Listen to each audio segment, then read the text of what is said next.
So this is vlog number 2, new year, new sex life. For those of you that are new to my vlogs, I did decide because I feel like I've been really bad at writing blogs over the last probably 2 years actually.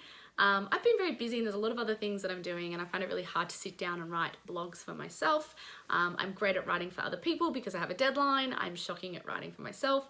So I decided to turn my ideas into video format. I also really like watching videos as opposed to reading, so I was hoping that you guys might too. So this vlog is on New Year, New Sex Life. Now, I don't like doing New Year's resolutions. I kind of find it's a bit of a waste of time. Like, people make all these promises to themselves and then by kind of like end of February, March, it's all out the window. But I do think this is a great time to really refocus and work on your sex life.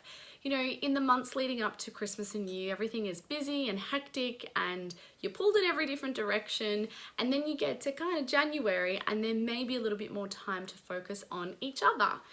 So new year, new sex life. Now, my first point with this is to make sure that you allow time to sit down and talk about your sex life. Discuss things that you might be dissatisfied with in the bedroom, and also things that you want to explore and try. I find it so interesting that people can have sex with each other, but when it comes to actually talking about the sex that they're having, they're really bad. All the time I get people coming to me for advice, and I can give you lots of tips and tricks. However, I'm not your partner, and I don't know what they're thinking of, and I don't know what their side of the story is. So sometimes it makes it really difficult. And as much as it's great to confide in someone, you first of all also need to be talking to the person that you're having sex with.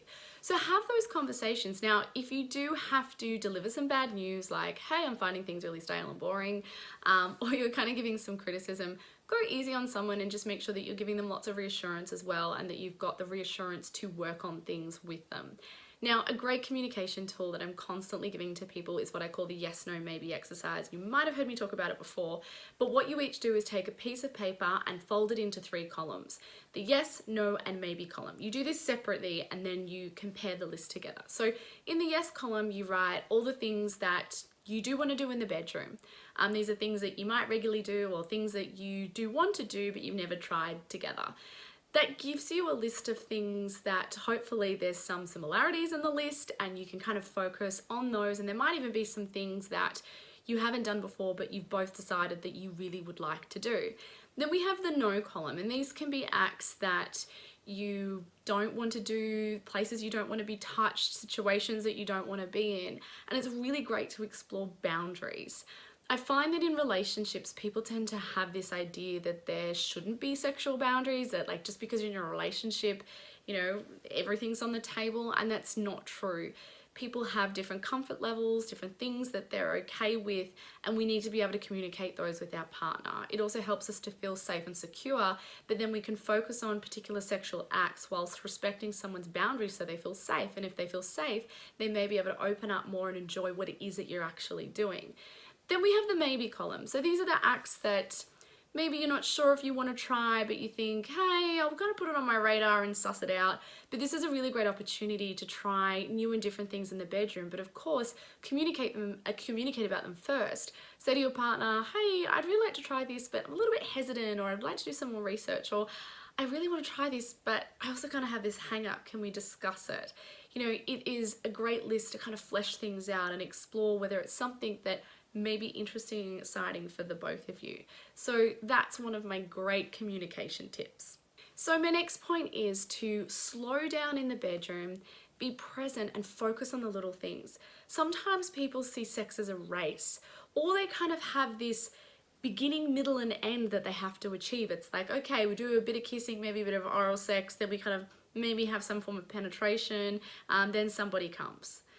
And it's like this race to get in there and finish it off and do it.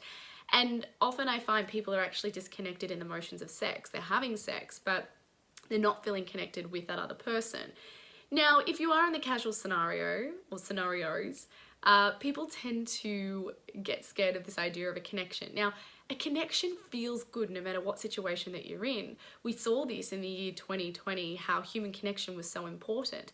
Even if you are having a casual situation with someone or a casual sexual situation with somebody, it can feel really good to feel connected. That connection doesn't mean that you have to take it any further or you're, ready for a relationship or that person's the right person for you. But in that time when you're experiencing pleasure, also feeling connected with the person that you're experiencing pleasure with can really help. Now, if you're in a relationship, what's really good is within that connection and intimacy, you do get that bonding, that relaxation. When you feel really close to somebody, you also feel like you might be able to open up more sexually, talk about things, explore things together.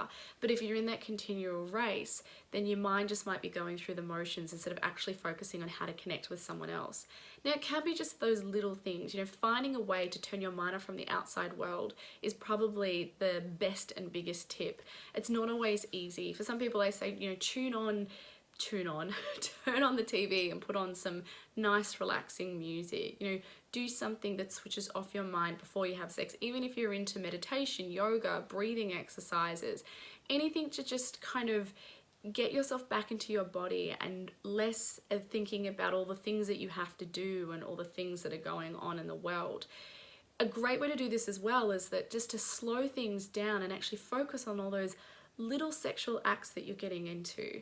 It might just be kissing, it might be touching each other, running your hands over each other's bodies, licking things like earlobes and necks and even feet and toes, but actually saying to yourself in those moments, oh, how does that feel? Talk to yourself.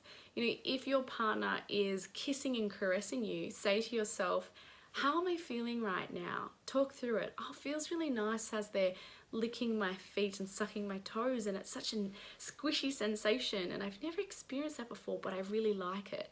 That form of self-talk is actually a way to block out all the other self-talk that you might experience, like what have I got to do tomorrow? What appointments have I got? What have I got to catch up on work? Oh my God, there's a lot of washing that I've got to hang out. All of those things that distract you from the things that are actually going on in the bedroom and the pleasure that can be had. Now, point number 3 is be creative with the times that you have sex. I find it really unfair that there is this kind of expectation that we have sex when we go to bed or maybe when we wake up in the morning. I find by the time my head hits the pillow at nighttime, I'm exhausted.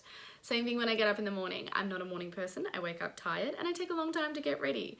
So it kind of feels like this chaotic time restraint that you've got, like when do you have sex? And if you have sex before bed, sometimes you're so exhausted, you're like, yeah, let's just do this, and this. You might not really actually be too engaged. Also, if you do have children, that time where they go to bed, maybe it's like 7 o'clock, 8 o'clock, and you stay awake potentially cleaning up the kitchen and watching Netflix, is a great opportunity where you can be intimate. You might even want to every so often get the kids together and have a sleepover at someone else's and take turns with your friends that are also parents. Maybe you've got in-laws around that can take them for an afternoon. Daytime sex is always a lot of fun. You're just trying to find those moments, and they don't even have to be a really long time, when you can reconnect and just take a moment to be physically intimate with each other. Now, my next point is for all the women out there that are watching this. I mean, it does apply to men as well, but I find more stereotypically this is something that affects women. Take control of your sexuality. And by that, I mean, take control of your sexual pleasure. If you're in a situation where you really experience orgasms through clitoral stimulation and your partner is not focusing on the clitoris, speak up. Say to your partner, hey, I've got to let you know this is how I like to be touched, or here, I'm going to show you exactly how I like things done, or let's go and buy a sex toy that's really going to focus on getting me off. You can always go to Dr. Nikki shop and have a little shop around. But this is about speaking up and letting your partner know what it is that you want in the bedroom and how you work on a pleasure level. I find for women, for so many years, we're taught to be just the receivers, and that our sexual pleasure is given by somebody else. You know, even when we have a look at the narrative of how we discuss virginity and losing virginity, it's a flower that we give away. It's something that we lose to somebody else. Really, it should be about us experiencing something for the first time, not this exchange of something sexually with someone else where we are expected that the pleasure is delivered to us. Even we look at the language of, did they give you an orgasm? Can that person get you off? What's really important is that sexual pleasure is both people's responsibility. It's your responsibility to speak up and ask for what you want, and even maybe be a little bit more forceful and directional when it comes to things in the bedroom. But also it's up to your partner to listen to that and to work in with you. So make sure that if you feel like you haven't spoken up enough about what you want in the bedroom, that this year you start doing it. It's also important to address any insecurities and body hang-ups. I find that this is something that can really put the brakes on sexual pleasure. If you have some form of an insecurity, then you may be in a sexual position, and instead of being present and talking yourself through about how it all feels and getting into the sensations, instead you're thinking, oh shit, I hope they're not looking at my fat ass. I'm just giving that as an example. But a lot of people have these hang-ups. I remember one girl that came to me was saying that she didn't like being on top because she felt like when she bent over she had like saggy boobs and like a little bit of a belly, and therefore she could never really enjoy the position. It was her partner's favorite position because she was always really body conscious. You know, those things really have the ability to stop us in our tracks and completely disconnect us from what's going on. So if you do have any hang-ups or insecurities, what's really good is to actually talk to your partner about it and say, listen, I feel really insecure about this. You know, hopefully they will be the type of person that will support you through that, will talk to you about it, will reassure you that it's all okay. Because when you can really let go and be with somebody and not be stuck in what your body looks like or what it's doing, that's when you can really tap into those sensations and be present to what's going on. Now, my best bit of advice for New Year, New Sex Life is try one thing new. If you have been in that usual sexual behavioural patterns, generally you tend to do a repertoire of things over and over again.